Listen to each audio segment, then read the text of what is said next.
दर्शन दो, दर्शन दो, दर्शन दो।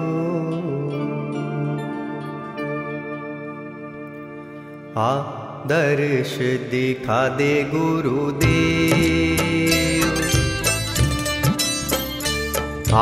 दर्श दिखा दे गुरुदेव, तुझे तेरे लाल बुलाते हैं। दर्श दिखा दे गुरुदेव, तुझे तेरे लाल बुलाते हैं। तुझे रो रो पुकारे मेरे नैन, तुझे रो रो पुकारे मेरे नैन, तुझे तेरे लाल बुलाते हैं। दर्श दिखा दे गुरुदेव।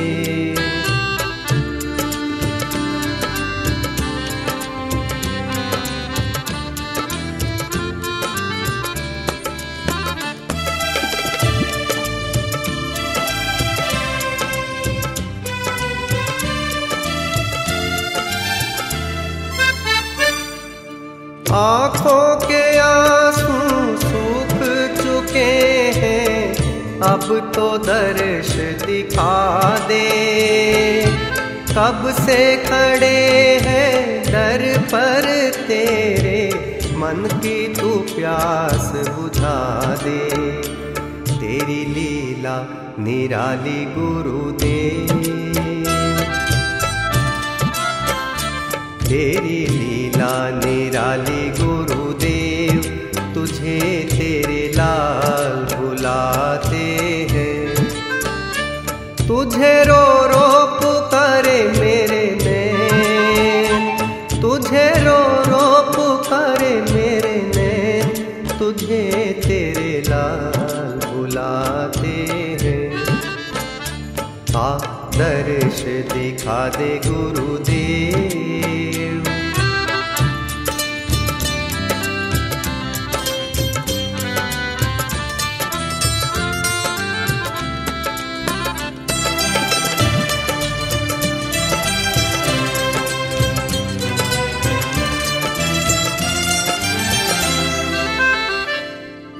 बीच भंवर में नैया पड़ी है, आकर तू पार लगा दे। तेरे सिवा मेरा कोई नहीं है, आकर गले से लगा ले। क्यों देर लगाते गुरुदेव, क्यों देर लगाते गुरुदेव, तुझे तेरे लाल बुलाते हैं। तुझे रो रो पुकारे मेरे नैन, ओ तुझे रो रो पुकारे मेरे नैन, तुझे तेरे लाल बुलाते हैं।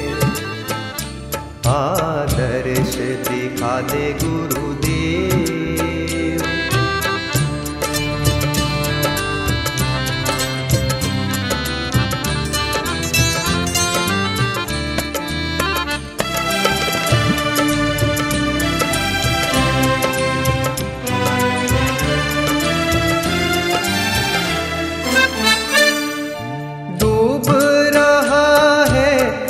का ये सूरज गम की बदरिया है छाई, उजड़ गई बगिया जीवन की, मन की कली मुरझाई। करे विनती ये बालक आज,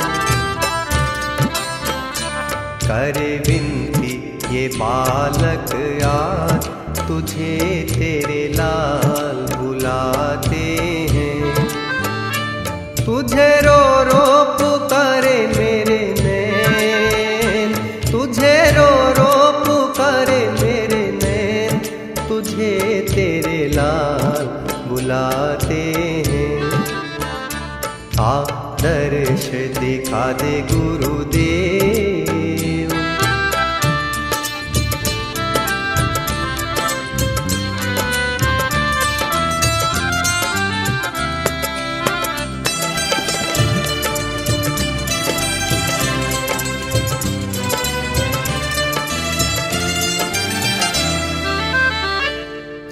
वैसे तो तुम हो मन में हमारे, आंखें नहीं मानती है। एक पल गुरु से ये अब बिछुड़ कर रहना नहीं चाहती है। बरबस बरसाए नीर, बरबस बरसाए नीर, तुझे तेरे लाल बुलाते हैं। तुझे रो रो पुकारे मेरे नैन, ओ तुझे रो रो पुकारे मेरे नैन, तुझे तेरे लाल बुलाते हैं। आ दर्श दिखा दे गुरुदेव, तुझे तेरे लाल बुलाते हैं। आ दर्श दिखा दे गुरुदेव, तुझे तेरे लाल बुलाते हैं। तुझे तेरे लाल बुलाते हैं। तुझे तेरे लाल बुलाते हैं।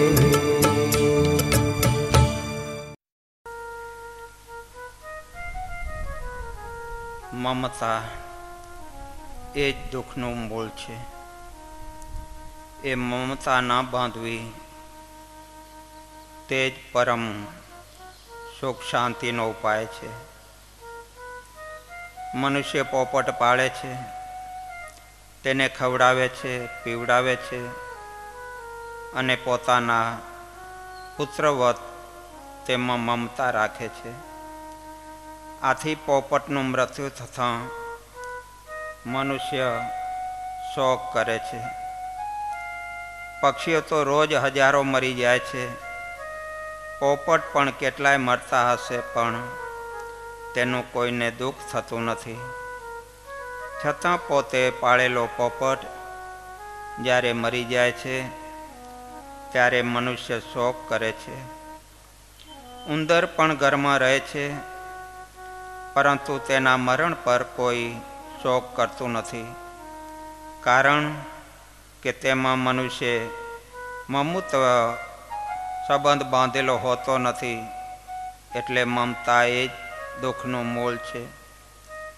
મમ એટલે મારું, અને મારાપણાનો જે ભાવ તે મમતા. જે મારું ન હોય તેમાં જો મારું છે એવો ભાવ થઈ જાય તો તેમાં મમતા બંધાઈ જાય છે. ને મમતાના વિયોગથી દુઃખ થયા વગર રહેતું નથી. એ ગાય છે, તે ચરતી ચરતી જંગલમાં દૂર નીકળી ગઈ અને એક વાગે તેને મારી નાખી. ગાયના મરણથી ગાય ઉપર જે મનુષ્યને મમતા છે, એટલે કે ગાય મારી છે એમ માને છે અને તેમાંથી સુખ મેળવે છે, તે મનુષ્યને ગાયના વિનાશથી દુઃખ થયા વગર રહેશે નહીં. હવે અહીં દુઃખ થવાનું કારણ ગાયનું મૃત્યુ નથી. મનુષ્ય જે મમતાની છાપ પોતાના અંતઃકરણમાં પાડી રાખી હતી, તે છાપનો નાશ થતાં તેને દુઃખ થાય છે. અને તે છાપ જેટલી વધારે ઘેરી તેટલું દુઃખ પણ વધારે થવાનું. કોઈ કારણ તે ગાયને વેચી દાનમાં આપી દીધી તો તે દિવસથી તેના વિશેની આપણી બધી ચિંતા ટળી જાય છે. ગાયનો વિયોગ તો અહીં પણ થયો છે, પણ આપણે સ્વેચ્છાએ તેનો ત્યાગ કર્યો હોવાથી આપણે આપણા ચિંતમાંથી ગાયની છાપ આપણે હાથે જ ભૂસી નાખી છે. આથી ગાયનો વિયોગ આપણને દુઃખ આપતો નથી. તેવી જ રીતે મનુષ્ય જો જ્ઞાન દ્રષ્ટિ કેળવી પોતાના શરીર સહિત તમામ પ્રાણી પદાર્થો ઈશ્વરના છે તે ઈશ્વરને સોંપી દે, અંતઃકરણ ઉપર મમતાની છાપ ન પડવા દે, તો તે પ્રાણી પદાર્થોના વિયોગથી મનુષ્યને દુઃખ થાય નહીં. આપણે બીજું દ્રષ્ટાંત જોઈએ. એક મનુષ્યે એક ઘર બનાવ્યું. જેમ જેમ તે ઘર તૈયાર થતું જાય છે તેમ તેમ તે મનુષ્યના ચિત્તમાં તે ઘર વિશે મમતાની છાપ પડતી જાય છે.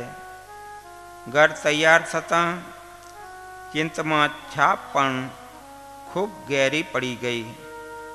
દૈવ યોગે 4 માસમાં એ મકાનને આગ લાગી અને તે ઘર નાશ પામ્યું.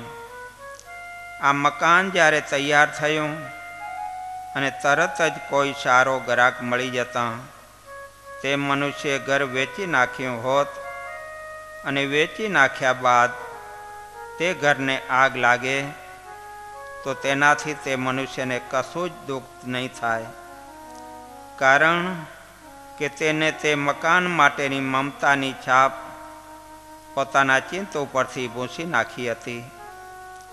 જો ઘરનો વિનાશ થવાથી દુઃખ થયું હોય તો તે માણસને બંને પ્રસંગમાં દુઃખ થવું જોઈતું હતું.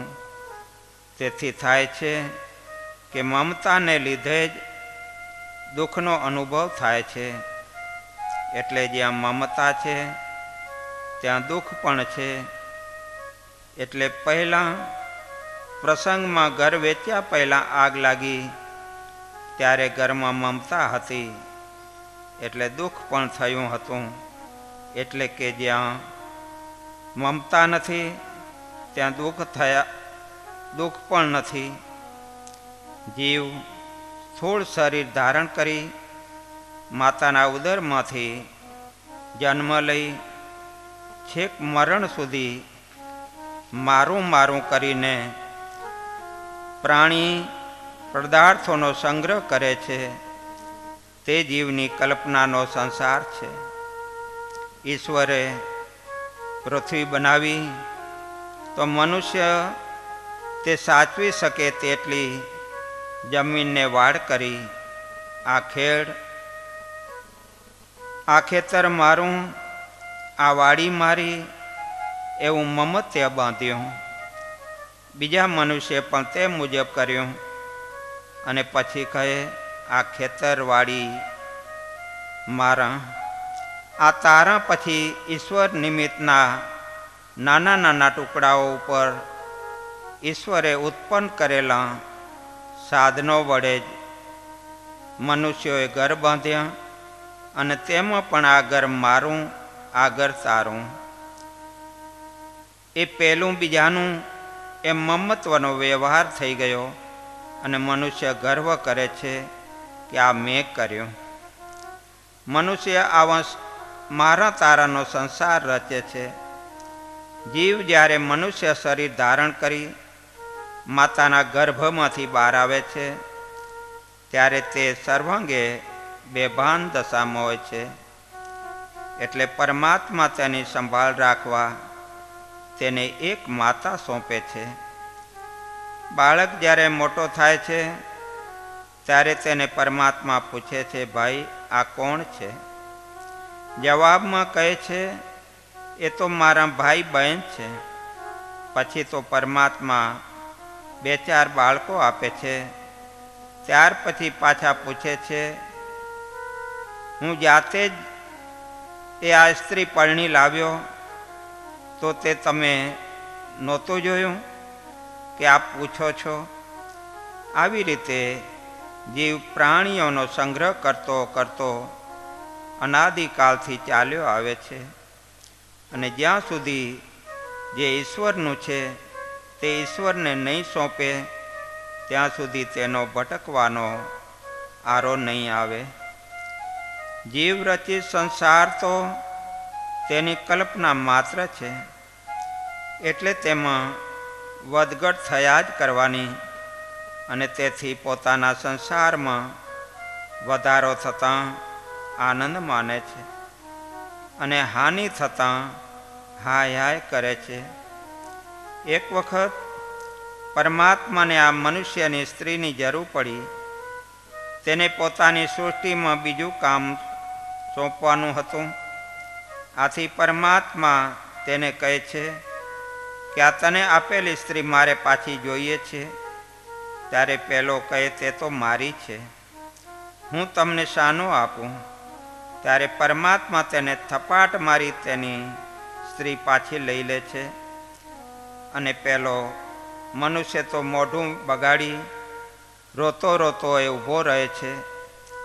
જીવ કલ્પિત સંસારને એક નાટકની ઉપમા આપીએ તો બરાબર સમજાય તેવું છે.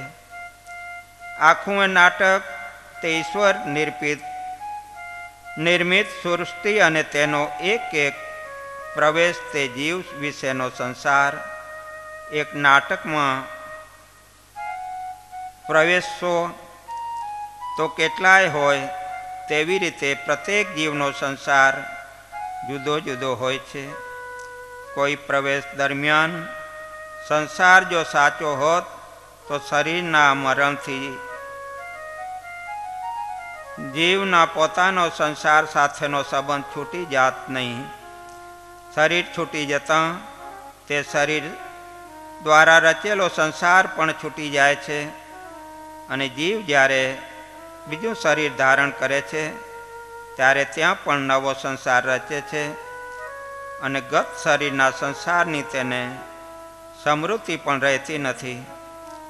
મારા તારાની કલ્પના જે ઈશ્વરનું છે તેને મારું માનીને સંસાર રચવો તે જ બંધન કરાવે છે. આનું નામ જ માયા. અને જ્યાં સુધી જીવ માયાને ન છોડે ત્યાં સુધી તેનું જન્મ મરણનું ચક્ર બંધ થતું નથી.